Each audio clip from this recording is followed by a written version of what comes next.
Marcos capítulo 10, versículo 13 al 16. Las casualidades como no existen. ¿Cuántos saben que las casualidades no existen? ¿O alguien cree en las casualidades? No crean eso porque no existe, no hay una casualidad. Todo está debidamente planeado y debidamente establecido por Dios para que pase en el tiempo en que tiene que pasar. Entonces precisamente hoy el tema tiene que ver con los niños, y al tener que ver con los niños tiene que ver con los padres, ¿no? También, obvio. O sea, si usted va a hablar en una predicación de niños, tiene que hablar de ¿qué? De padres. Es que no es casualidad, nunca lo planeamos, no somos de tipo de iglesia que damos un mensaje especial para el día de la mamá, otro mensaje especial para el día del papá, otro mensaje especial para el día del niño, otro para el día del idioma, y ahí puedo durar la hora y no predico, ¿sí? O sea, si le digo todos los días que hay que celebrar en el año, entonces la iglesia no puede caer en eso. Pero hoy creo que es de parte de Dios que el tema tiene que ver exclusivamente con hijos, maternidad, paternidad, todo lo que tiene que ver con nuestros hijos. Entonces vamos al texto, Marcos capítulo 10, versículo 13 al 16. Y le presentaban niños para que los tocase, y los discípulos reprendían a los que los presentaban. Viéndolo Jesús se indignó y les dijo: dejad a los niños venir a mí y no se lo impidáis, porque de los tales es el reino de Dios. De cierto os digo que el que no reciba el reino de Dios como un niño, no entrará en él. Y tomándolos en los brazos, poniendo las manos sobre ellos, los bendecía. Padre, hoy te damos gracias por esta palabra, Señor. Gracias porque tú no eres casual, Dios. Tú eres perfecto y tienes una palabra para esta mañana, no solo para los niños, sino también para el corazón de esta iglesia, Dios. Te pido que nos hables, te pido, Señor, que el Espíritu Santo traiga revelación de las Escrituras y cambie y transforme nuestra vida, no solo como padres, sino también danos un corazón de niño que pueda entrar al reino de los cielos. En el nombre de Jesús, amén y amén. ¿Por qué Jesús bendijo a los niños? Es el tema de hoy. ¿Cómo se llama? Vamos a averiguar, porque uno dice, ¿será que sí vale la pena predicar un tema de ese pasaje tan cortico? Que uno dice, pero ¿qué tiene que ver eso con la vida cristiana? Total, tiene que ver mucho. Hay preguntas en cuanto a la salvación de los niños, sobre todo los niños que mueren. Eso es una pregunta que está en el tintero, en el corazón de aquellos que han perdido un hijo pequeño. ¿Qué pasa con los abortivos? O sea, ¿qué pasa con aquellos niños que fueron abortados? También hay otra pregunta en cuanto a eso que hoy va a ser resuelta. Este pasaje es compartido por los 3 evangelistas, por Mateo, Marcos y Lucas, y nos da luz a esta pregunta y a otra acerca de los niños y Dios. El concepto de Jesús acerca de los niños es que de ellos es el reino de los cielos. Y eso para el judaísmo era contrario a lo que ellos pensaban. En la cultura judía habían 2 tipos de personas que no existían, solo existían los hombres, ¿sí sabían? Ni las mujeres ni los niños eran contados.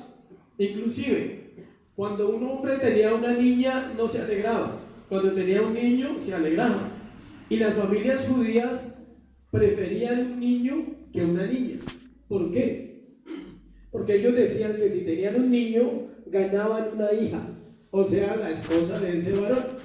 Pero que si tenían una niña, pues la iban a perder cuando ésta se casara, porque tenía que irse con su esposo. Eso era así. Y ellos no eran muy dados a la mujer, a las niñas. Ellos decían que un niño no podía entender las verdades, también decían eso. ¿Cuáles verdades? Las de la Biblia. Por lo cual, el niño no podía entrar al reino de los cielos. ¿Sí ven por qué Jesús, cada parte de los evangelios, tiene que venir a poner un orden, a establecer las cosas como eran? Porque los judíos, que eran los líderes espirituales del momento del pueblo, habían torcido a tal manera las escrituras que todo era una locura. Entonces ellos decían que un niño no podía entrar al reino de los cielos.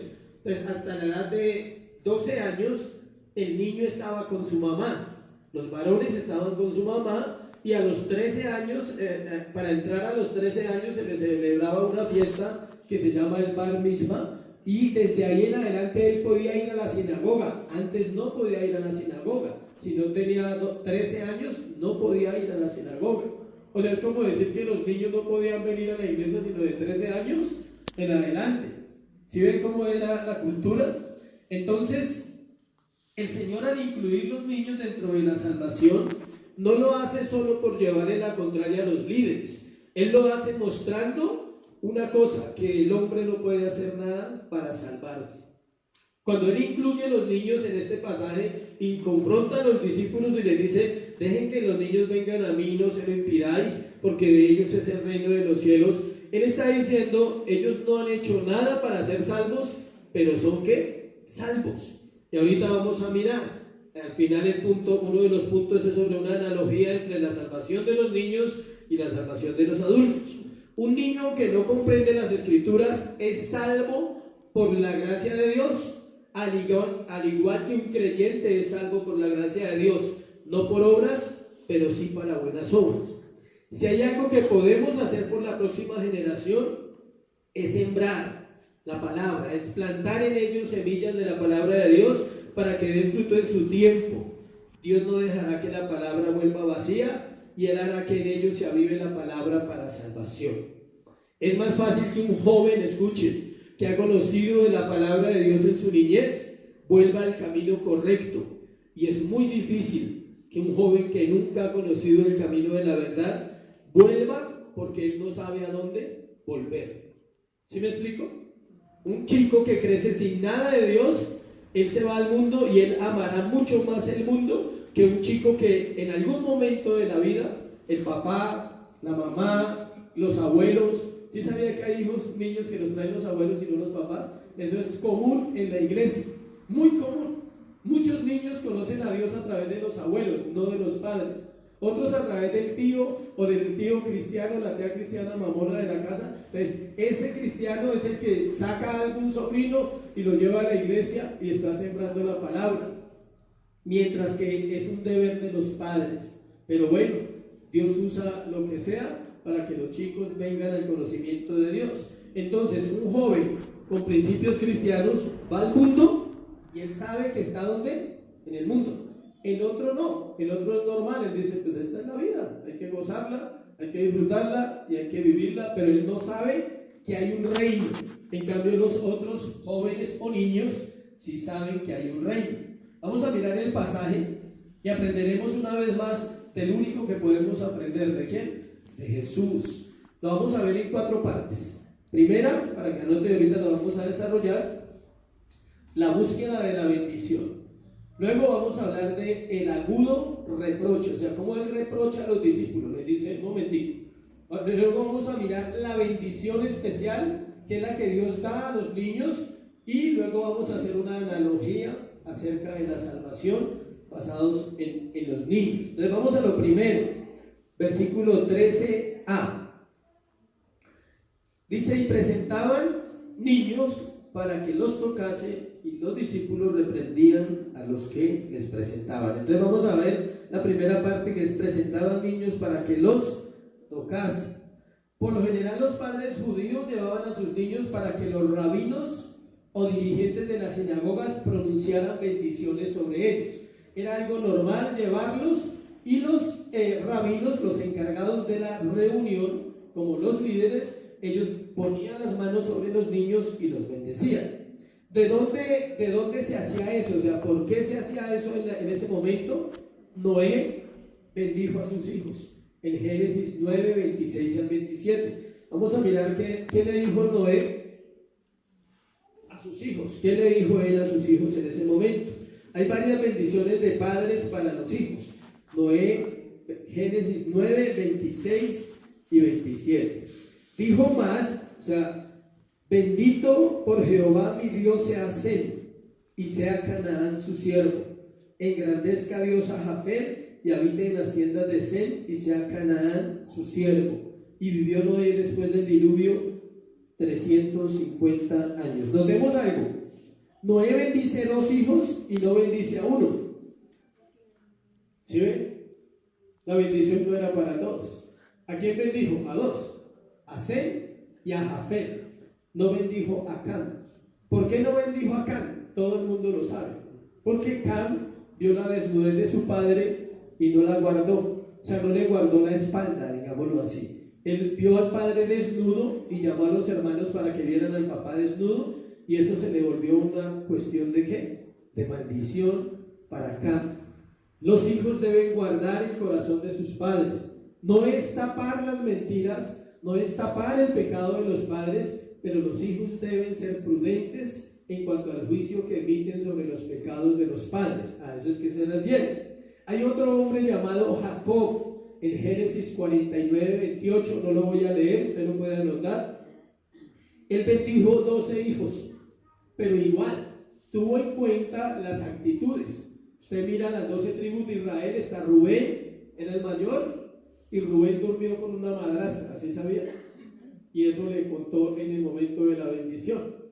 Pero tú subiste al regazo de tu padre, o sea, con la mujer, y ahí le quita. A Judá también, a varios les quitó, a Simeón, porque ellos mataron gente inocente cuando su hermana fue violada. No mataron solo a los violadores, sino mataron a una cantidad de hombres, y eso también se les contó como pecado. Pero la bendición era algo común en el pueblo de Israel, más que la maldición. Siempre se bendecía y pocas veces se maldecía. Pero cuando no bendices a alguien, lo estás dejando ¿por qué? Por fuera. O sea, no se pronunciaba la maldición, pero se dejaba a un lado, porque ellos creen mucho en el poder ¿de qué? De las palabras. No como ahora la iglesia inventa de cómprelo, declárelo y disfrútelo, no. Sino ellos creían realmente en lo que es el texto bíblico, en lo que la Biblia decía, en el poder de la bendición y de la maldición. Debido al gran afecto que Jesús tenía por los niños, se los llevaban para que él orara. Sin embargo, el Señor no se dejaba gobernar por los sentimientos. Él no era un sentimentalista, escuchen, y sabía que ellos eran pecadores también. El hecho de que ellos fueran pequeños, porque el texto nos habla exclusivamente de niños, no muchachos. No eran jóvenes los que le llevaban, eran niños. Los estudiosos dicen que eran niños de brazos, muy pequeños, digamos 2 años hacia abajo, 2, 1 y meses. Eran niños pequeños, no eran niños más grandes. ¿Por qué? Porque el Señor sabía en todo caso que aunque fueran niños chiquiticos, también eran ¿qué? Pecadores. En la palabra niños en griego significa paidia, como suena, paidia, y es un término general para hijos. Se refiere a todos los hijos de los judíos, los llevaban pero pequeños. Y la palabra brepos con H, PH, brepos, significa bebés, que es por nacer o recién nacidos. Entonces la que Marcos está usando es la segunda y Lucas usa otra que es para hijos general, pero Marcos está diciendo que le llevaban ¿qué? Bebés, niños recién nacidos. La gente llevaba a sus bebés recién nacidos para que el Señor orara por ellos, porque como todo padre deseaba que hicieran parte del reino de Dios. Entonces por eso el primer punto se llama como la búsqueda de la bendición. Yo le pregunto a usted como padre, y yo lo sé también como padre o como madre, ¿cuántos anhelan la bendición para sus hijos? Siempre. Y en eso no hay pecado, no se preocupe. En eso no hay maldad. Es normal, el ser humano desea eso. Eso era lo que sucedía ahí en ese pasaje hasta ahora. No había nada malo hasta ahí, ¿cierto? Los niños eran llevados por los padres para que ellos recibieran la bendición de Jesús, porque ellos creían que había poder en él, porque era Dios. Vamos avanzando. Segundo punto. En el tercero nos vamos a centrar más, pero estos van más rápido. El segundo, el reproche, el agudo reproche hacia los discípulos, versículo 13b. Dice, y los discípulos reprendían a los que se los presentaban. ¿Para quién era el reproche? Para los discípulos, no para los padres. Note usted que a Jesús no le molestaba que los padres le trajeran a los niños. Él decía, déjenlos. No, pero es que son como canzones, o sea, sí, es que son muchos. Y él decía, no, déjenlos pasar. Entonces él reprende ¿a quién? A los discípulos, quienes una vez más no comprendían lo que el Señor estaba haciendo. Muchas veces nosotros como cristianos no sabemos por qué se hacen ciertas cosas en las iglesias y somos muy ligeros en oponernos a lo que hace una iglesia o en juzgarlos o cuestionar lo que una iglesia está haciendo en el trabajo pastoral o en el trabajo que se hace con las personas. Así eran los discípulos. ¿Estaban cuestionando a quién? A Jesús. Es como decirle, no, Él no quiere los niños, Él no va a bendecir los niños. Él amaba y ama los niños. La palabra reprender significa censurar, regañar. O sea, ellos eran regañones hasta ese momento con la gente. El maestro está ocupado, o sea, ahorita no va a orar por nadie. ¿Listo? Venga mañana, está orando por unos paralíticos, ahorita no hay tiempo para que ore por los niños. Y el Señor conocía el corazón de ellos y Él les dice, déjenlos, o sea, dejen que se acerquen. Siempre se usó esa palabra como advertencia de algo que no se debía hacer. O sea, ellos estaban enseñando mal. Pónganle cuidado a la escena, a veces no la vemos tan bíblica o tan iglesia. Jesús está ahí y los discípulos están cerca enseñando algo que Jesús no quiere enseñar. Eso es lo que una iglesia tiene que cuidar, de no enseñar lo que la Biblia no dice. Y está diciendo que Él no le interesan los niños, déjenlo, ¿para qué se los llevan? Esa es la segunda parte. Entonces vamos a la tercera, que es el centro del mensaje, la bendición especial, versículo 14. Viéndolo Jesús se indignó y les dijo, dejad a los niños venir a mí y no se lo impidáis, porque de los tales es el reino de Dios. Al ver el reproche, el Señor se indignó con los discípulos, o sea, se molestó. Esto significa molesto, enojado o disgustado. La Biblia pocas veces explica bien los términos que usa, hay que estudiar. Él se puso bravo, fue en realidad lo que pasó. Tuvo que haberlos amonestado seriamente, haber dicho, ustedes no entienden lo que estoy haciendo, y ustedes no tienen amor, y ustedes no saben lo que dicen, porque están evitando que ellos vengan hacia mí cuando yo realmente, ¿qué? Les amo. Pero nunca reprendió a los padres. ¿Reprendió a quién? A los discípulos. ¿Por qué? Porque les estaba diciendo, ustedes no entienden las escrituras. No se dice nada de los padres acá. Otro detalle importante, no se dice si eran creyentes o incrédulos. ¿Qué quiere decir eso? ¿Puede una persona incrédula venir para que oren por sus hijos? Sí. Cualquier persona puede ir a cualquier iglesia, a cualquier pastor, a cualquier ministro y llevar sus hijos para que oren. Aquí no dice que amaban a Jesús, tenga en cuenta eso. Aquí no dice que eran asistentes de la iglesia tal. No dice nada. No dice nada de los padres. Ellos no son, escuchen los niños, por decisión propia incrédulos o creyentes. Y vamos a entrar al tema de los niños, de la salvación de ellos, y esto es bien interesante. Ellos no son por decisión propia, ¿qué? Incrédulos o creyentes. Ellos no son conscientes del pecado que hay sobre la tierra. No pueden recibir ni rechazar la salvación divina. Un niño, un bebé o uno de sus hijos que nació pequeño no puede rechazar la salvación, ninguno. Él no puede decir, yo no creo en esa oración, cuando tiene 2 años y ora que uno por ellos. Él no puede decir, yo no creo en la Biblia, mientras que una persona grande sí puede decir hoy en día con todo su derecho a expresarse, decir, yo no creo en Dios, yo no creo en Jesucristo, yo no creo en el cristianismo. Un niño no puede decir eso. La respuesta fue enfática, dejad a los niños venir a mí y no se lo impidáis. Era esencial que los discípulos no estorbaran a los padres de traer sus hijos a Cristo, porque de los tales es el reino de Dios. La frase no hace acepción de niños. No dijo que los hijos de los judíos o los hijos de los sacerdotes, no dijo que los hijos de los gentiles. Era una invitación que general. Todos los niños, de todos los niños es el reino de Dios. La pregunta es ¿por qué todos? Escuchen. Porque el Señor sabía que ellos no eran responsables de su salvación. Dios nunca bendice personas que no estén en su reino. La bendición especial siempre viene para personas que están dentro de su reino.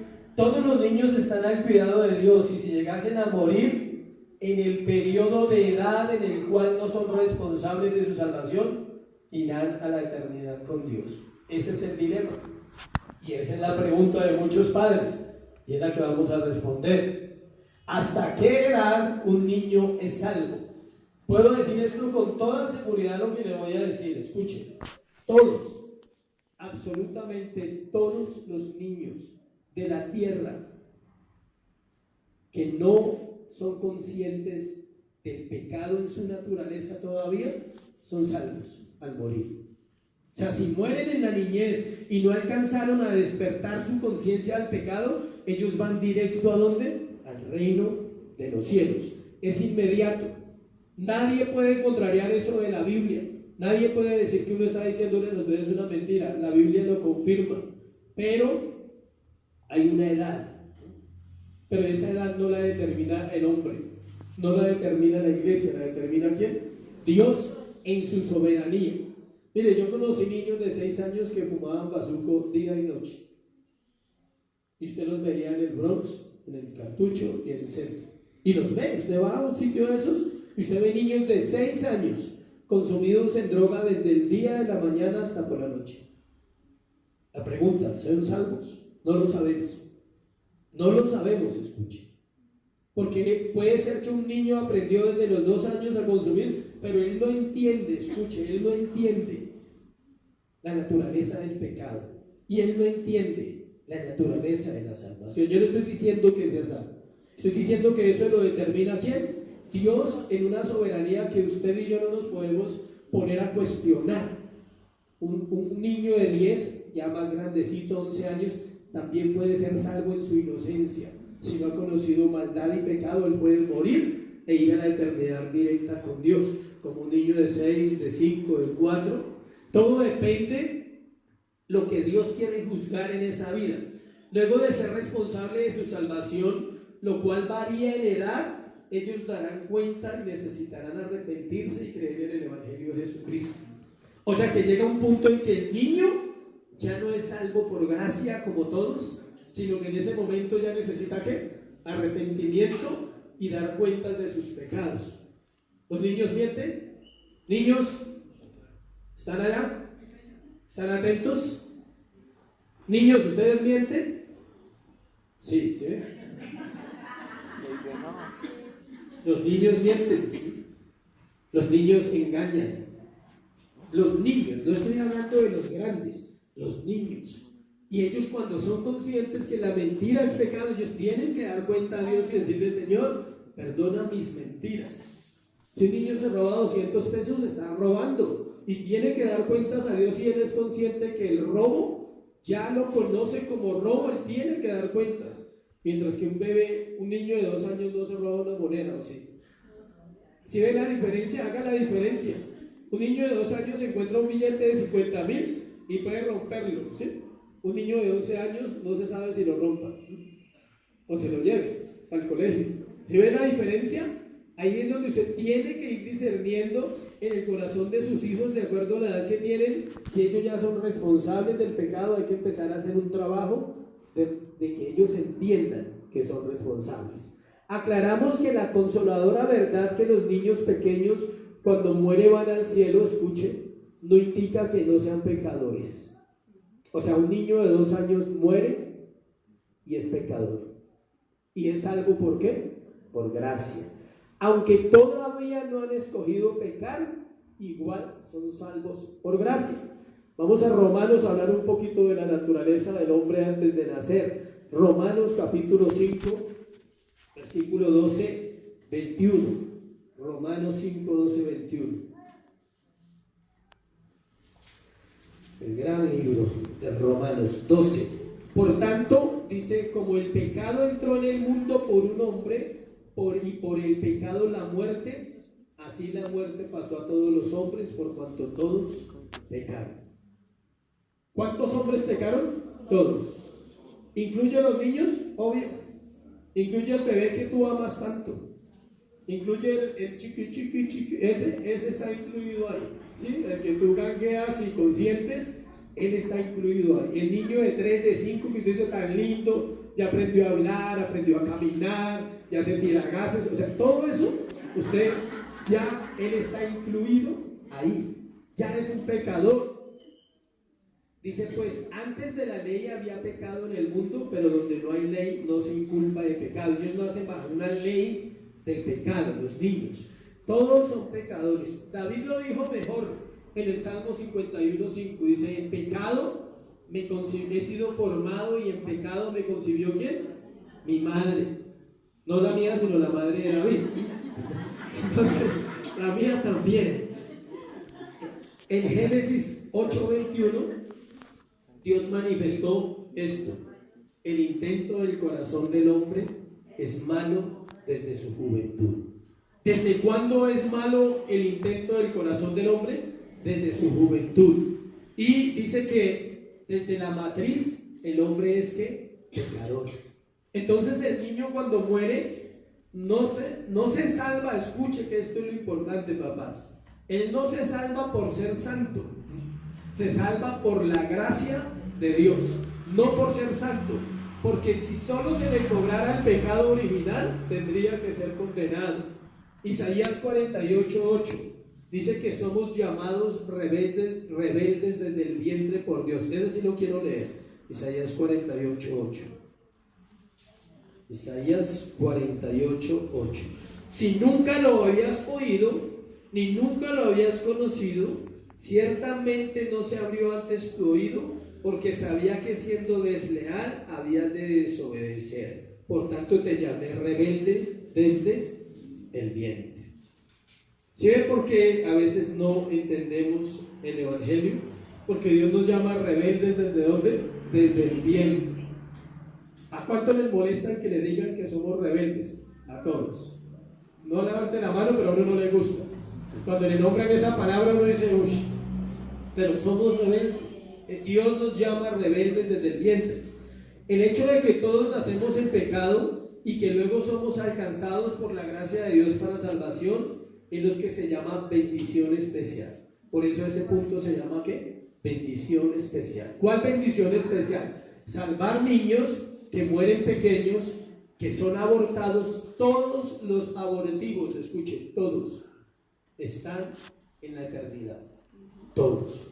Ahorita le voy a mostrar un texto que me sorprendió, pero que da paz para aquellos mujeres que abortaron. Tienen la oportunidad de volver a ver a esos bebés, y aún los padres de esos bebés también tienen la oportunidad de volver a verlos. Ahorita lo vamos a entender. La pecaminosidad no es una condición a la cual ingresamos, iglesia, cuando pecamos. O sea, nosotros no ingresamos a la pecaminosidad cuando cometemos pecados, sino es la condición en la que nacemos. En otras palabras, escuche esto: los seres humanos no son pecadores porque pecan, pecan porque son pecadores. Nosotros no somos pecadores porque pecamos, eso es una buena noticia, pero la otra mala es que somos ¿qué? Pecadores de nacimiento. Encontramos varias historias de la Biblia donde el Señor intervino salvando por amor a los niños. Hay varias historias muy interesantes. Jonás 4:11. Dios dijo que aquí habían personas, usted lo puede leer ahí, yo lo tengo acá, que no saben distinguir entre su izquierda y su derecha. ¿Quién no sabe distinguir entre la izquierda y la derecha? Levante la izquierda, por favor. Levante la izquierda. ¿Ya la distingue? La de los de atrás también ya todos distinguen la izquierda, ¿sí ven? Y si le digo pues levante la derecha en la otra, no sé que tenga dos izquierdas. Entonces, cuando Dios le está diciendo a Jonás que aquí habían miles de personas que no sabían distinguir entre la izquierda y la derecha, está refiriéndose a ¿quién? A niños. Y Dios envía salvación a Nínive a través del profeta Jonás e incluye miles de niños. ¿Solo por qué? Por gracia. Jeremías 19:4 también nos habla Dios a su pueblo y le demanda haber dejado a Dios y haber llevado inocentes al pecado. Jeremías 19:4, ¿vale?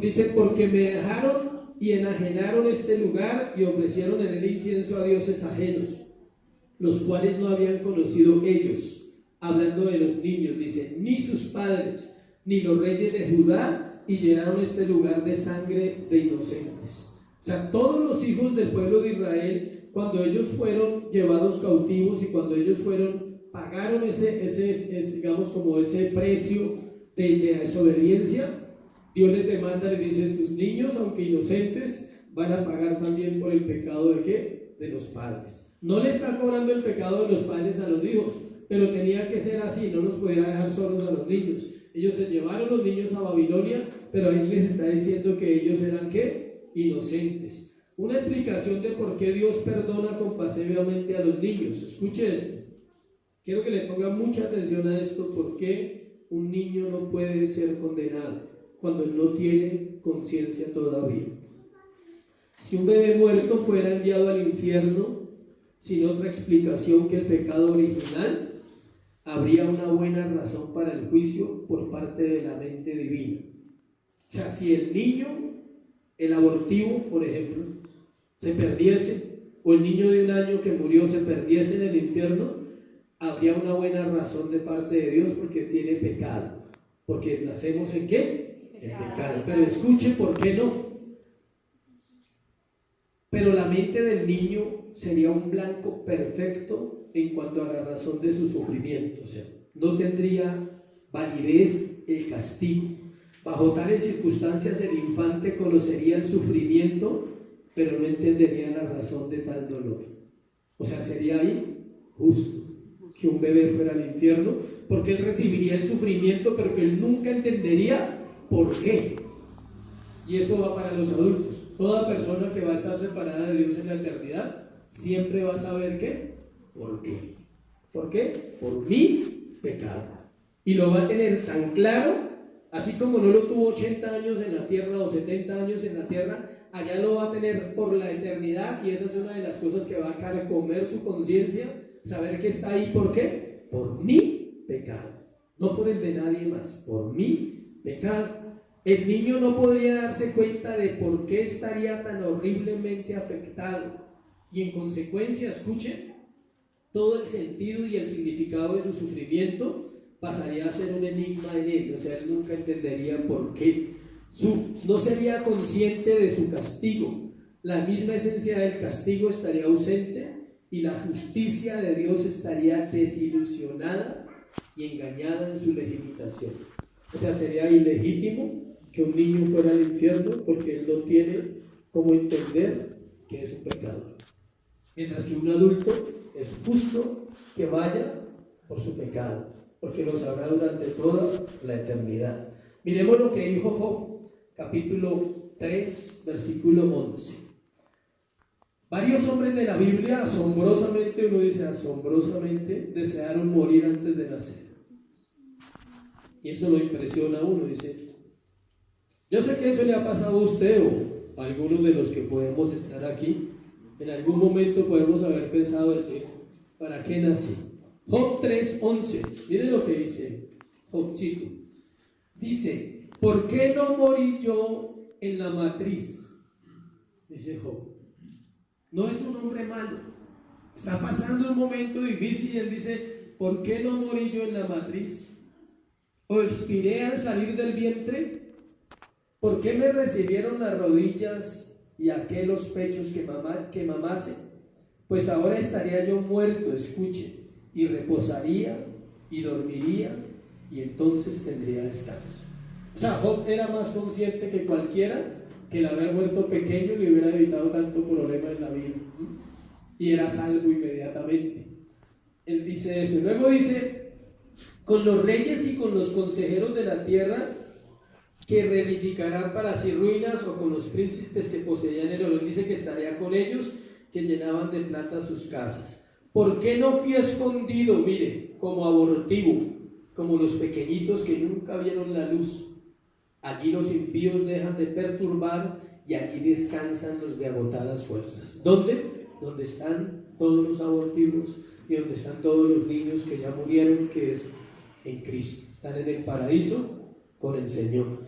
Es impresionante escuchar la voz de este hombre, Job.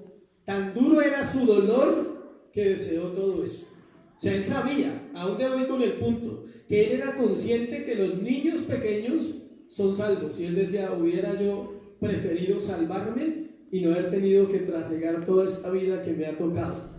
El ejemplo más claro del Antiguo Testamento, que es donde les dije que nos íbamos a sorprender, es lo que pasó con el hijo de David, que engendró con Betsabé, producto del pecado. Segunda de Samuel, capítulo 12, versículo 13 al 23. Póngale mucha atención, porque eso nos va a traer paz y aliento. Sé que a muchos les va a traer paz en sus corazones. Segunda de Samuel, capítulo 12, versículo 13 al 23. Es la gran historia de Samuel, de David, cuando Betsabé queda embarazada y entonces tiene un hijo. Mire lo que dice: entonces dijo David a Natán: pequé contra Jehová. Y Natán dijo a David: también Jehová ha remitido tu pecado y no morirás. El profeta le dice a David: Dios no te va a matar por el adulterio, porque debería morir, ¿no? Según la ley. Pero mire lo que le dice: mas por cuanto con este asunto hiciste blasfemar a los enemigos de Jehová, el hijo que te ha nacido ciertamente morirá. Hasta ahí tragedia total. Y Natán se volvió a su casa, o sea, él hizo lo que tenía que hacer y dijo: nos vemos. Y Jehová hirió al niño que la mujer de Urías había dado a David y enfermó gravemente. Noten la forma como la Biblia lo dice: ¿la mujer de quién? De Urías, no la mujer de David. No era la mujer de David. Por eso Dios es enfático y claro, dice: Dios hirió al hijo de la mujer de Urías. O sea, todavía no había permiso ahí para nada. Entonces David rogó a Dios por el niño, y ayunó David y entró y pasó la noche acostado en tierra. Y se levantaron los ancianos de su casa y fueron a él para hacerlo levantar de tierra, mas él no quiso ni comió con ellos pan. Ahí vamos.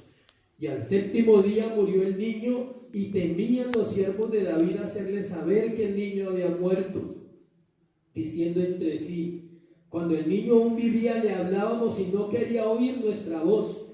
¿Cuánto más se afligirá si le decimos que el niño ha muerto? Mire lo que pasó. Mas David, viendo a sus siervos hablar entre sí, entendió que el niño había muerto, por lo que dijo David a sus siervos: ¿ha muerto el niño? Y ellos respondieron: ha muerto. Entonces David se levantó de la tierra y se lavó y se ungió y cambió sus ropas y entró en la casa del Señor y ¿qué? Adoró. Después vino a su casa y pidió que le pusieran pan y comió. ¿Por qué? Porque él sabía una verdad que nosotros hasta ahora vamos a comprender. Y le dijeron sus siervos: ¿qué es esto que has hecho? Por el niño viviendo aún ayunabas y llorabas, y muerto él te levantaste y comiste pan. Y mire la respuesta, que es lo de hoy. Y él respondió: viviendo aún el niño yo ayunaba y lloraba, diciendo: quién sabe si Dios tendrá compasión de mí y vivirá el niño. Mas ahora que ha muerto, ¿para qué de ayunar? ¿Podré yo hacerle volver? Y la última frase: yo voy a él, mas él no volverá a mí. ¿Sí ven? David sabía que lo volvería ¿a qué? A ver, porque David creía en la salvación de los niños. Ellos ya sabían esas verdades. Él dice: yo voy a él, un día me encontraré con él. Y lo más seguro que podemos estar es que está con él en este momento. Amén. Está con él, no hay dudas. ¿Alguien duda de la Biblia? Si la Biblia dice que David iría hacia él, y David ya murió hace muchos años, lleva 3000 años con su hijo. Con ese hijo que perdió, lleva 3000 años allá compartiendo. Esa es la verdad de la Biblia en cuanto a la salvación de los niños. Pero miren otro caso. Segunda de Samuel 18:33, porque pues no todo es novela, ¿no? Segunda de Samuel. Tenemos que mirar el otro aspecto. El otro hijo.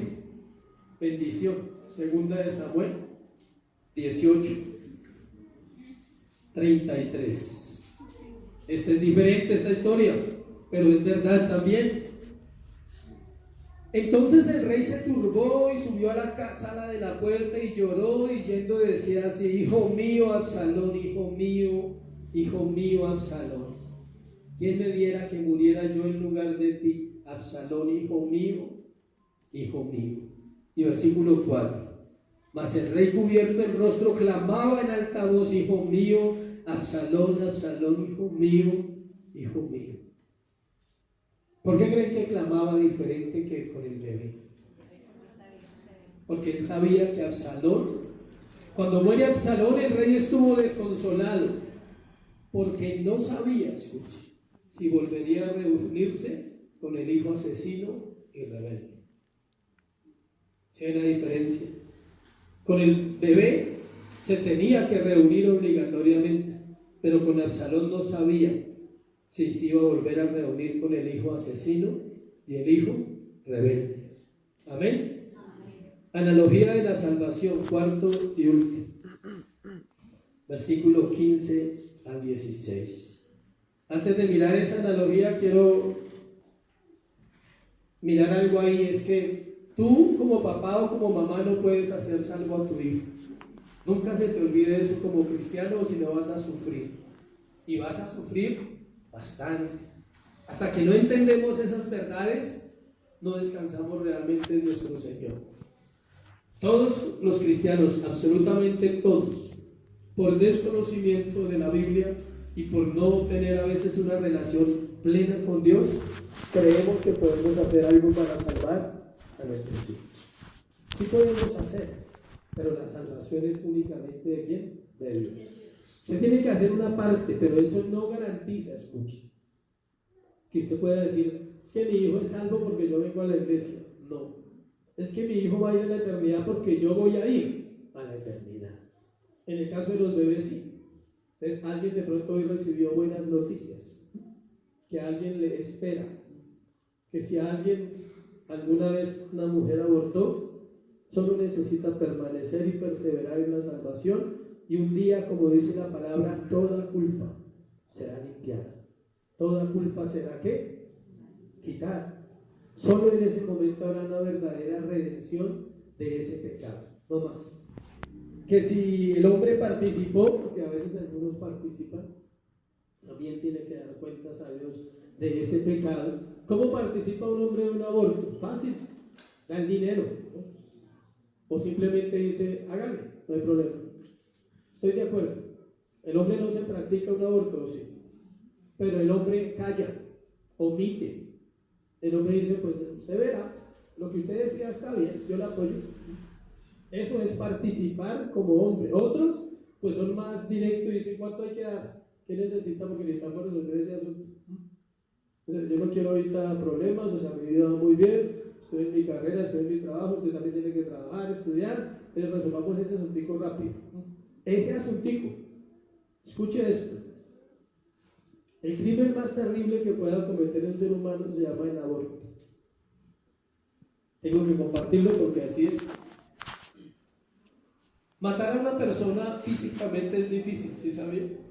Se necesita sangre fría y se necesita un corazón duro para matar a una persona humana grande. Pero hay una diferencia entre matar a una persona y matar a un abortivo. Es que la persona puede correr, puede gritar, puede lanzarse por un abismo y decir, no me voy a dejar matar, prefiero tirarme, ¿sí?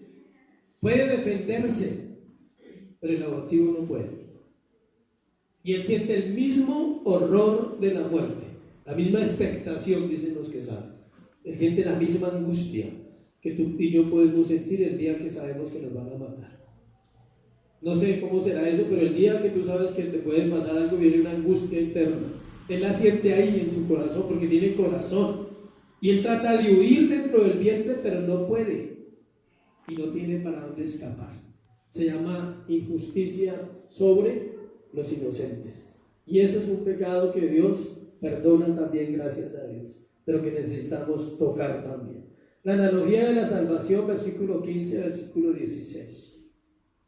De cierto os digo que el que no reciba el reino de Dios como un niño no entrará en él.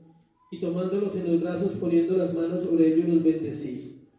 Todo esto nos muestra lo que realmente es la salvación para todos. Es el acto de gracia de Dios sobre los hombres. ¿Por qué no se puede comparar la salvación de un niño con la de todos? ¿Por qué se puede comparar la salvación de un niño con la de todos nosotros? Porque al igual que ellos y nosotros, no hemos hecho nada para ser salvos. ¿Qué ha hecho un niño para ser salvo de 2 años? Nada. ¿Ha ido a la iglesia? ¿Ha ido a discipulado? ¿Se sabe los libros de la Biblia? ¿Ha ido a escuela? Nada. ¿Qué ha hecho? Nada. Pero es salvo. La otra pregunta, ¿usted es salvo aunque haya hecho todas esas cosas? Tampoco le sirve. También es salvo por lo mismo. ¿Por qué? Por gracia. El versículo 15 dice que es un reproche al sistema legalista que tenían los líderes de la época.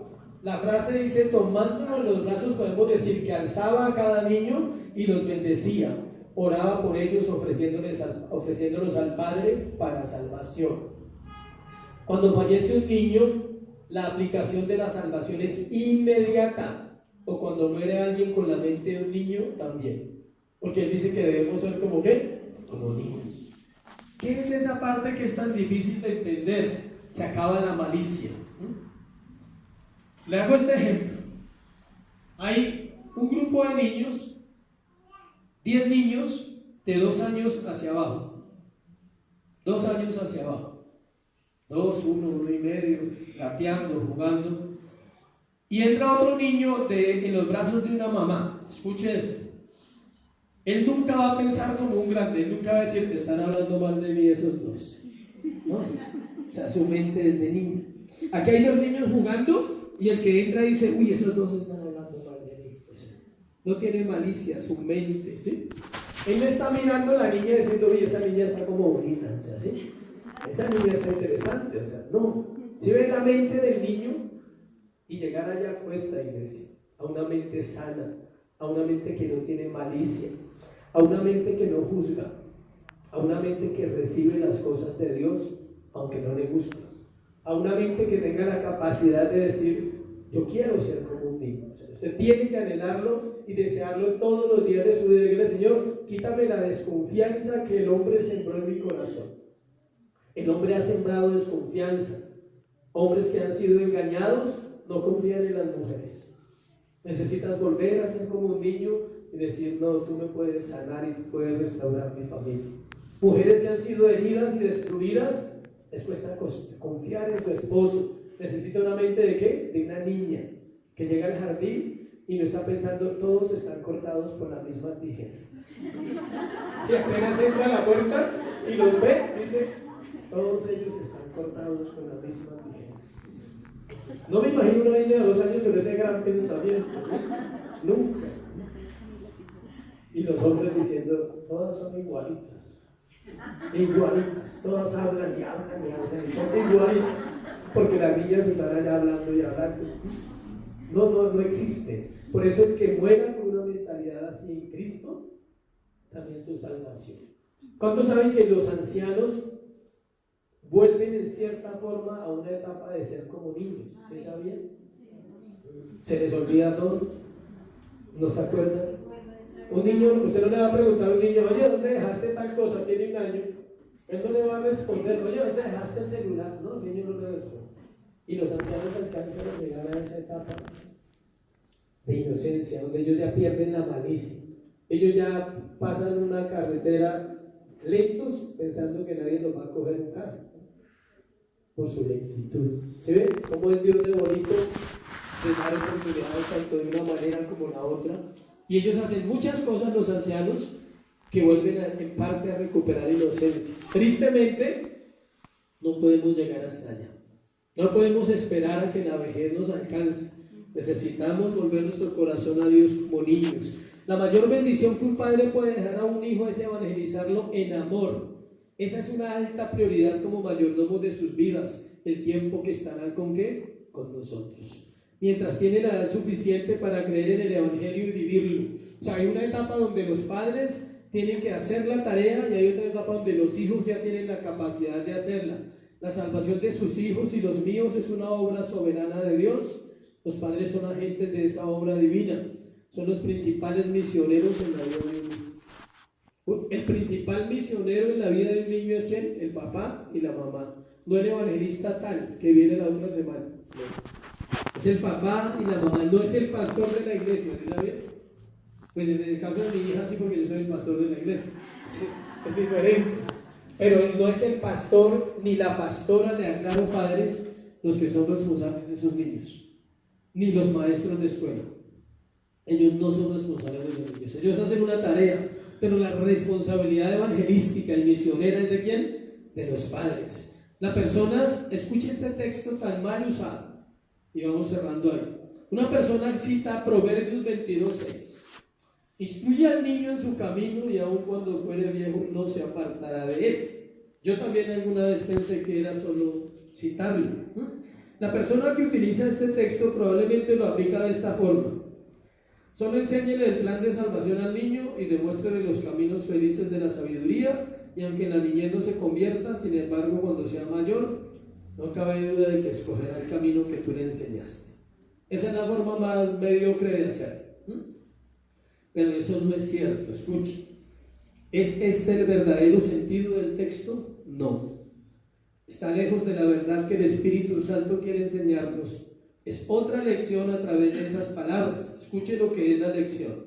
Asegúrese de establecer en el camino a este mientras todavía es un niño, y solo entonces no tendrá que preocuparse de su perseverancia. O sea, usted tiene que asegurarse que él tiene que aprender a leer las Escrituras, a orar, y tiene que aprender a tener hábitos espirituales, porque esos hábitos nunca se olvidan.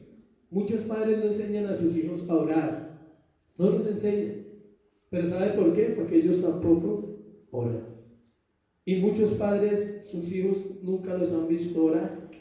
Los hijos que han visto orar a los padres aprenderán a orar por naturaleza. Ellos entenderán que su padre o su madre hacía cosas toda la vida, y llegará el momento donde se preguntarán y dirán: yo quiero saber qué hacían allá. ¿Por qué todos los días mi papá iba allá a orar a ese cuarto? ¿Por qué? Eso es como el gran misterio para ese hijo que dice: yo quiero saber por qué. Y más cuando usted le enseñó a orar desde pequeño. Usted tiene que enseñar a orar desde los 4 o 5 años sin obligación. No es una obligación, pero tiene que explicarles y orar con ellos. Tiene que orar con ellos. Ven y oramos. Y decirle: tú tienes que orar allá. Si él no ora, no es para regañarlo, pegarle, no. Escuche eso. Él debe orar por voluntad propia. Pero tiene que haber alguien que le diga, que le explique, que le enseñe. Tiene que llevarlo a leer la Biblia.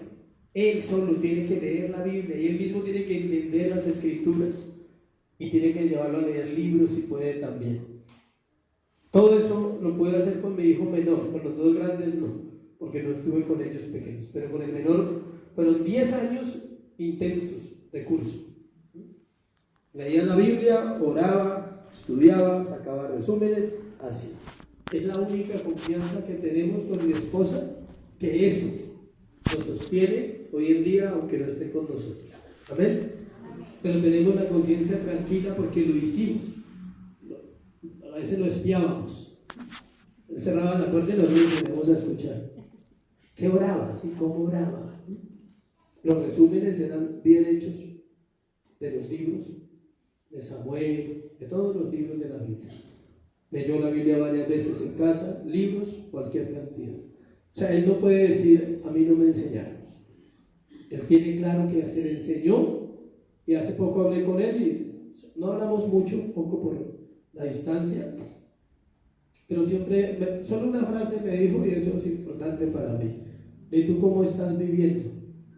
Me estoy viviendo con lo que aprendí, no más. Es lo único que tengo. No puedo congregarme porque no hay una iglesia cristiana de sana doctrina, y si sabe que es así, entonces es porque sabe.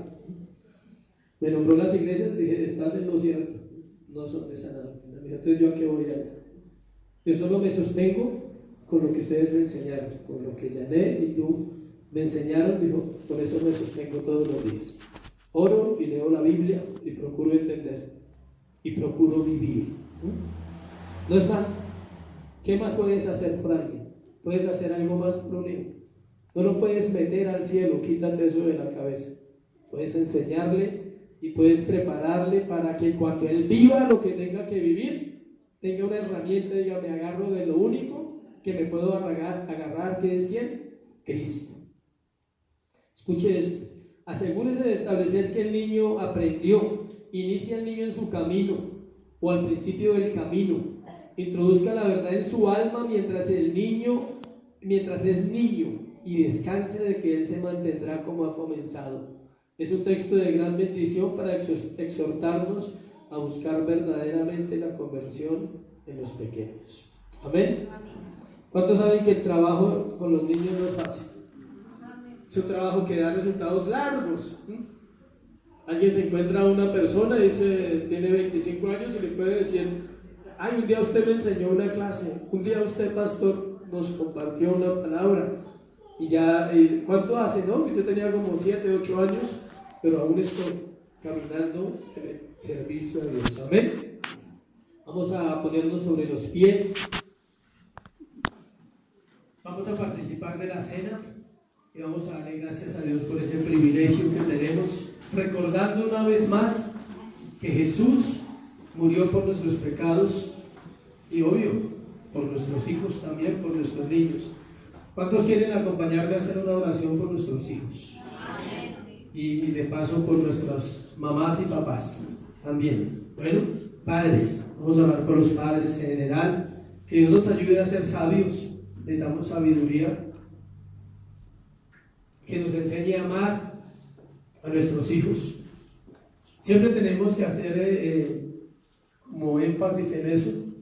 Amar no es darle todo lo que Él quiera, acuérdate. Amar es darle lo que Él necesita. ¿Qué necesita? Dios te puede decir en la palabra. ¿Qué necesita tu hijo? Vamos a hablar por aquellas personas que perdieron hijos también. Que Dios les ayude a descansar en el Señor, tener paz, que viene un tiempo, como dijo David. Léase la historia de David y llegue al final cuando dice, yo voy a Él y no Él a mí. Eso me impactó. No en mi caso, gracias a Dios no tuve pérdidas, pero sé que hay personas que han tenido pérdidas por diferentes circunstancias, por salud, porque los niños nacieron mal. Entonces, ese dolor hay que decir, Señor, hay esperanza. Y de eso se trata la Santa Cena. Escuche, cuando Pablo compartió la Santa Cena, estaba enfocado en una sola cosa, y era que recordamos la muerte de Cristo, pero podemos decir lo mismo que David. Nosotros vamos hacia Él. En este caso, Él viene y nos lleva, y nosotros vamos a encontrarnos con Jesús para siempre. Amén. Porque yo recibí del Señor lo que también nos he enseñado, que el Señor Jesús, la noche que fue entregado, tomó pan, y habiendo dado gracias, lo partió y dijo, tomad, comed, este es mi cuerpo que por vosotros es partido, haced esto en memoria de mí. Asimismo tomó también la copa después de haber cenado, diciendo, esta copa es el nuevo pacto de mi sangre, haced esto todas las veces que la bebieres en memoria de mí. Siempre que participamos de la cena, recuerda, es el tiempo de santificación. Es el tiempo que si algo no está en orden en tu vida, lo aproveches. Es algo diferente a una oración común que hacemos a veces los domingos cuando termina la prédica. Es diferente cuando yo le digo, llévame a recordar en esta hora, en esta misma hora, tanto tu muerte como mi pecado. O sea, llévame a recordar que fallo continuamente, todos los días fallo, y que necesito tu perdón constantemente. Eso era lo que Pablo le dijo a los discípulos. Nunca olviden que Él está entre nosotros. La iglesia primitiva celebraba la cena todos los días. O sea, todos los días recordaba la muerte de Jesús. El hecho que no la celebremos todos los días no quiere decir que usted no la recuerde. Usted puede cenar con Cristo todos los días, en su tiempo de oración, en su tiempo de privacidad con Él. Aquí lo hacemos públicamente, todos. Venimos a la iglesia a decirle, Señor, hoy queremos recordar tu sacrificio. Saber que en esa cruz moriste por mí, Señor, para darme salvación. Saber que me amaste cuando aún yo no te conocía, Dios. Saber que diste tu sangre completa por mi alma, Señor. Hoy me da paz y me da descanso. Puedes participar del pan. Mientras participas, solo con tus ojos cerrados recuerda el sacrificio.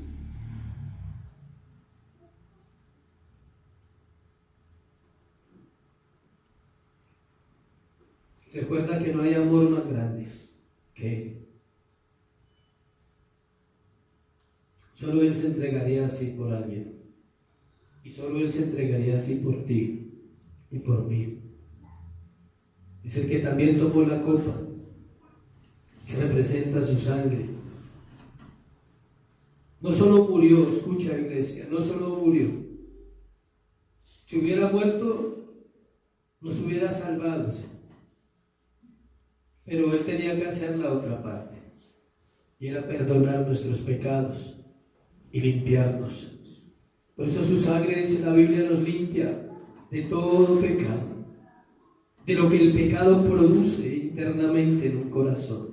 Por eso mientras participas de la copa, solo piensa, dile: Señor, tú me limpias hoy. Puedes participar.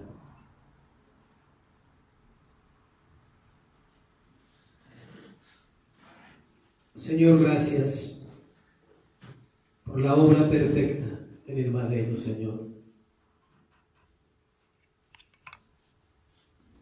No queremos olvidarla, Jesús. Queremos tenerla siempre presente, día y noche, en nuestro corazón. Al acostarnos, al levantarnos, al vivir con nuestras esposas, con nuestros hijos, al estar en la iglesia o al estar en el trabajo, Señor, o en la calle. Queremos acordarnos siempre de ese sacrificio, porque fue por nosotros, Jesús. Te damos gracias, Señor, en el nombre de Jesús. Vamos a orar, y me gustaría que los niños pasaran aquí al frente. Vamos a orar ahorita por ellos al final. Que los niños vayan pasando mientras vamos orando. Padre, gracias. Gracias, Señor, por el gran privilegio que tenemos hoy de orar, Dios, de poder bendecir estas vidas. Gracias, Señor, porque tú eres bueno, Dios. Vas a darle gracias a Dios por tu vida, por tu familia, por tus hijos.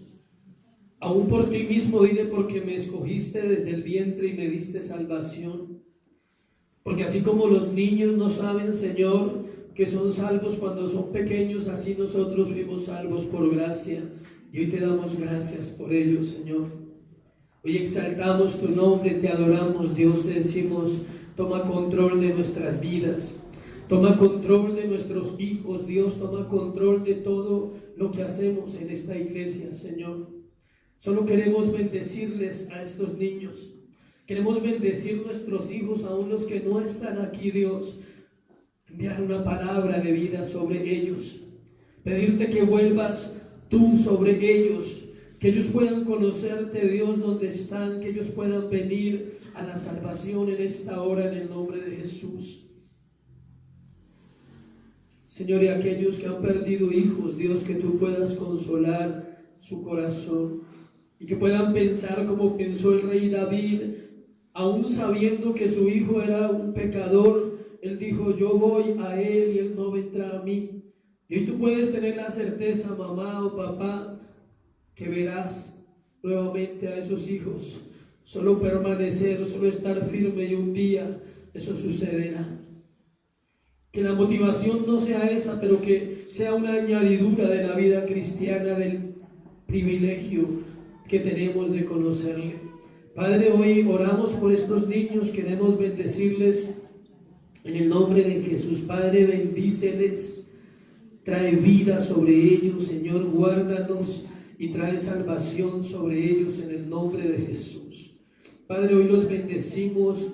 Pedimos que tu presencia esté sobre ellos, que tú los guardes en su caminar, Dios, en su entrar y en su salir, que ellos puedan conocerte a tiempo, que los que ya tienen conciencia de pecado, Señor, puedan volver su corazón a ti, que los que son más pequeños, Dios, puedan entrar en tu salvación por gracia, porque si son salvos es porque tú los escogiste y crecerán y aún te conocerán más, Señor. Hoy bendícelos en el nombre de Jesús.